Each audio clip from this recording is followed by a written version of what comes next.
If you believe the stories, mankind's pride gave rise to the Darkspawn.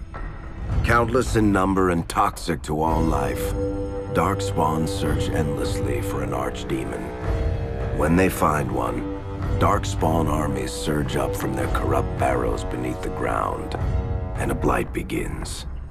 Grey Wardens are the only warriors capable of destroying an archdemon, and history always honors the one who sacrifices all to kill the beast.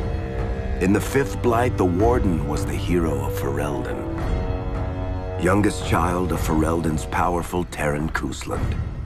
Betrayal saw the Cousland's ancestral castle burn, and the Terran and his wife slain.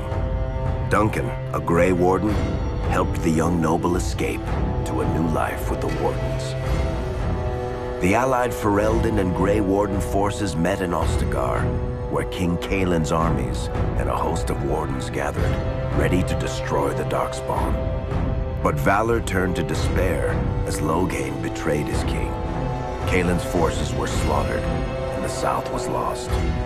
The hero, now a full-fledged Grey Warden, survived with the aid of Flemeth, the mysterious witch of the wilds. Joined by Flemeth's daughter, Morrigan, and a Grey Warden named Alistair, the hero set out to build an army strong enough to abolish the Blight.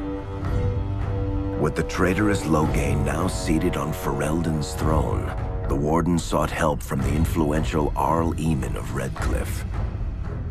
However, they arrived in Redcliffe to find the town under siege. As each night, undead rose in waves and assailed the battered village. With the hero's help, the people of Redcliffe stood fast against the undead horde. The Wardens reached Arl Eamon's castle only to find the Arl lying at the edge of death, and his court fallen into madness. To save his father's life, Eamon's young son, Connor, had made a deal with a demon, and quickly fallen victim to its possession. The hero intervened, freeing Connor from possession, and breaking the demon's hold over Redcliffe. But deals with demons are never straightforward. The demon agreed only to save Eamon's life, not restore him to health. Arl Eamon needed a miracle to recover. The hero located an urn containing the sacred ashes of Andraste, which were said to cure any ailment. The urn was protected by ancient traps, tests of will, and a dragon-worshipping cult that wanted to twist the urn's power to its own ends. The urn remained pure, but mysteriously disappeared after the Wardens departed. Only the temple dedicated to it still stands. With a pinch of the ashes, the hero restored the Arl to health. Informed of Loghain's treachery, Eamon swore his political and military support. The circles of Magi are bound by oath to aid the Grey Wardens in times of blight. However, Lake Calenad's tower could offer little help. One of its mages, Uldred, had become possessed by a pride demon and was twisting other circle mages into abominations. The hero fought to the top of the tower and defeated Uldred, saving the remaining mages. Grateful for their lives, the mages joined the Warden's army. The allies gained at the Circle were not the only soldiers to join the Warden's forces, however. Dalish elves don't usually make alliances, but even deep hatred can be set aside in the face of oblivion. An ancient curse was destroying Ferelden's largest Dalish clans, turning the elves into werewolves. Zathrian, the clan's keeper, claimed that the cure required the heart of the great wolf, Witherfang. Years before, Zathrain himself had afflicted a group of humans with the curse that now ravaged his clan. As long as he lived, the curse endured. The hero freed the werewolves from the long-standing curse, and the Dalish joined the Warden's forces. Blights may happen hundreds of years apart, but the dwarves who live below the surface of Thedas fight Darkspawn every day. No one is better schooled in battling Darkspawn than the warriors of Orzammar, except perhaps their allies of old, the Grey Wardens. The hero arrived in Orzammar in the wake of King Endrin's death to find political factions fighting for control of the Dwarven capital. Only the vote of a venerated paragon could break the deadlock to elect a ruler, and order the dwarves to honor their Grey Warden treaty and join the battle against the new blight. The hero set off to find a paragon named Branka, who had disappeared into the Deep Roads in search of a legendary artifact, the Anvil of the Void, created by the renowned smith Caradon to forge mighty war golems. The hero helped Caradon destroy the Anvil of the Void, along with the dark secrets that could trap a living soul inside a mechanical construct. The hero emerged from the Deep Roads with a master-forged crown to bestow the Paragon's favor upon whichever rival candidate would be crowned king. Balin, the youngest son of King Endrin, who was suspected of foul play, or Haramont, the aging traditionalist backed by the Dwarven Assembly. Balin followed his father to the throne. He leads with a ruthless but progressive hand, seeking to re-establish ties to the surface kingdoms. With Dwarden's strength now bolstering the Warden's army, the hero had to deal with Loghain so Ferelden could stand unified against the Darkspawn before the Blight swallowed the world. The kingdom of Ferelden stood divided. While some nobles supported Loghain's regency, others condemned his inaction against the Darkspawn. Civil war brewed, and Arl Eamon called a landsmeet in hopes of curtailing the conflict and removing Loghain from the throne. Loghain was found guilty of treason, and the hero carried out his execution in Denerim's palace. As the Warden's united army massed in Redcliffe, the Darkspawn overran Denerim, laying siege to Ferelden's capital city.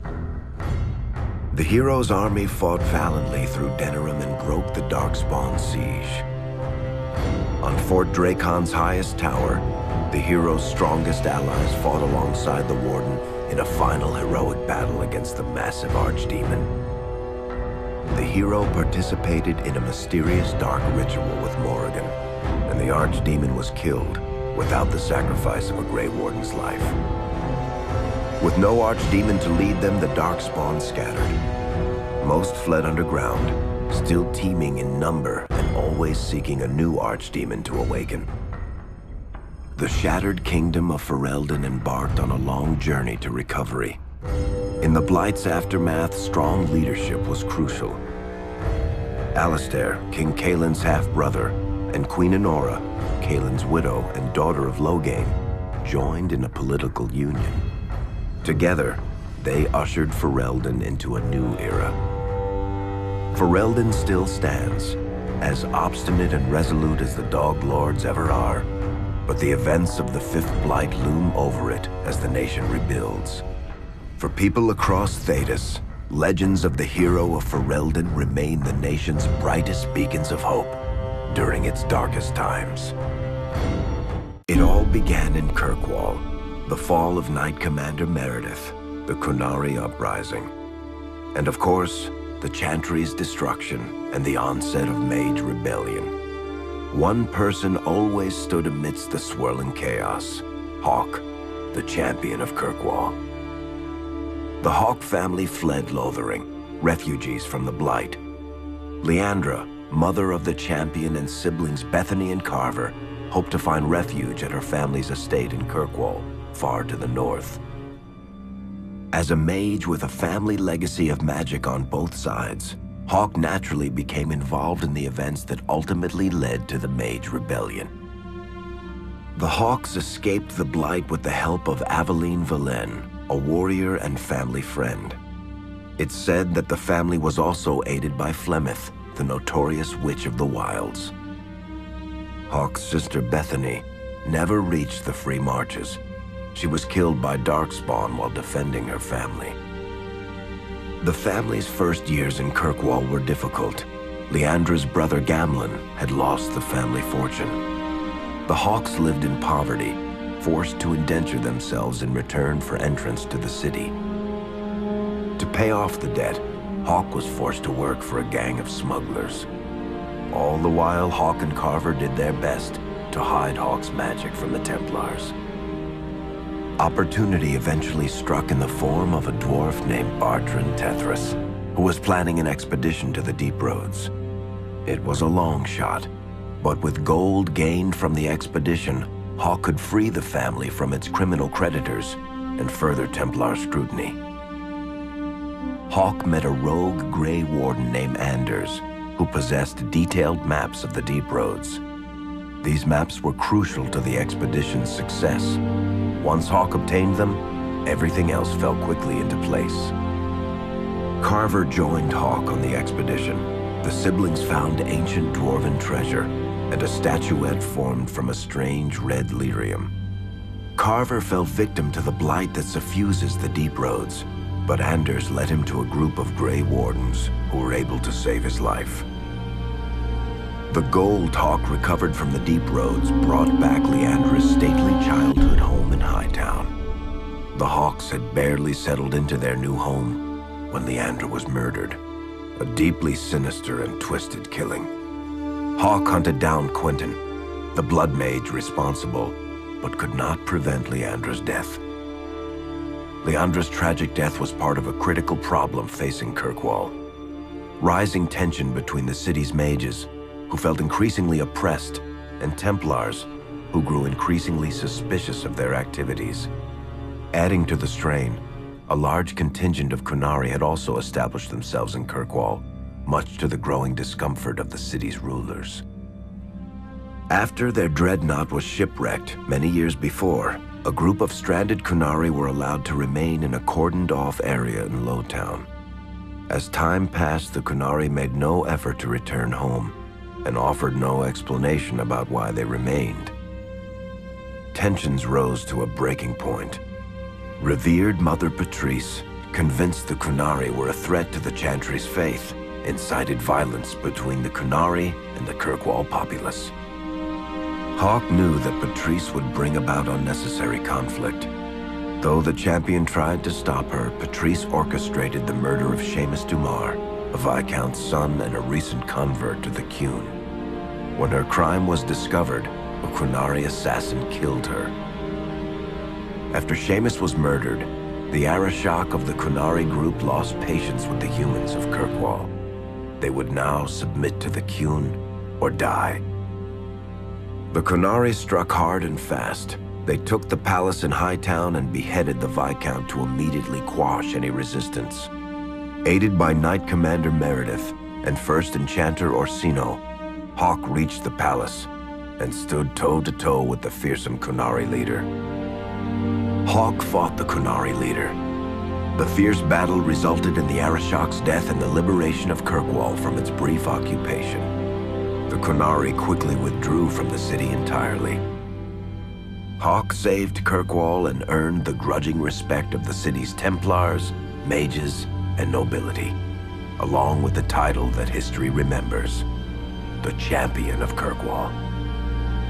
Kirkwall's problems were still not over, however.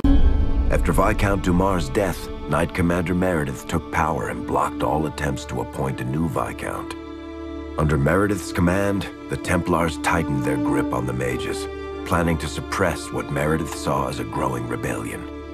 Anders, who spent years fighting for justice and freedom for his fellow mages, saw that the time for negotiation was past. He destroyed Kirkwall's chantry, killing hundreds, including Grand Cleric Elthina. This single act began a rebellion that spread from circle to circle, until all circles of Magi had risen up in defiance against chantry rule. There was no forgiveness for what Anders had done, and he asked for death at Hawk's hands. Hawk fulfilled the troubled mage's final request, and many others died along with Anders that day. Fighting spread swiftly through the city. Some mages rebelled openly, many of them succumbing to possession. Templars turned their swords on mages who rebelled and on those who did not. As First Enchanter Orsino refused to bend to the Templars, Knight Commander Meredith demanded that every mage in Kirkwall be put to the sword. Hawk saved many mages from Templar blades, keeping them from succumbing to possession or the temptations of blood magic. In the end, however, Hawk was forced to strike down Orsino, who had betrayed his own values by resorting to blood magic himself. The battle proved one thing. Knight Commander Meredith had gone mad. Hawk saw the truth of it when Meredith unsheathed her sword, and the red lyrium idol from the deep roads was embedded within it. The blade fueled her hatred and paranoia, as it had for months. After a horrific battle, the red lyrium of the Knight Commander's sword consumed her as she died. Meredith became a statue, her face a frozen mask of horror. Little is known of the champion since that final battle. However, Hawk's story lives on in legend and song. Memories of the indelible changes the champion of Kirkwall brought to the face of Thedas.